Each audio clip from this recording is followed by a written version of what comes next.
ఏంది సార్ ఇది ఎన్ని రోజులు అయితే కావచ్చు ఒక్క అడ్మిషన్ దొరకలేదు. ఎందుకు బాధ నాకు తెలిసిన వాళ్ళు ఒకరు ఉన్నారు ఇదే తప్ప పారు. నేను చెప్పినా కదా సార్ అడ్మిషన్ అదే తీసుకున్నాం పారు.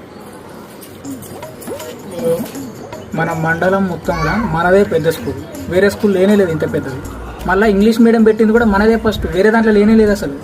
నువ్వు చూసినా ఎక్కడన్నా మన దాంట్లో చదువు ఉంటుంది, ఆటలు ఉంటుంది, పాటలు ఉంటాయి. 10/10 10 మందికి వచ్చింది సార్ తెలుసా. అయ్యో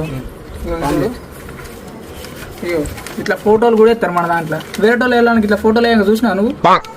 ఫ్లెక్సీలు 4 ఫ్లెక్సీలు కొట్టించినావు. నువ్వు వేరే బడికి ఓకు మన దాంట్లోకి రా సరేనా.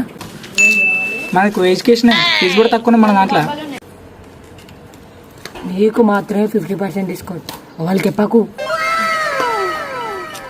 నీ జీవితం అయిపోయింది అనుకోకు, మళ్ళీ ప్రయత్నించు, తిరిగి మొదలు పెట్టు.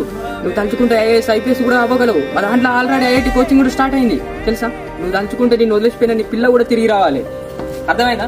ఇంటికాడ ఉండబుద్ధి కాకపోతే అసలుకి రా రా. అలసరతో అయిపోవాలనిపించినప్పుడే మళ్ళీ స్టార్ట్ చేయాలి. నడు కొత్త మొదలు పెట్టు నీ జీవితాన్ని. లే పైకి లే, చూస్తావేంటి.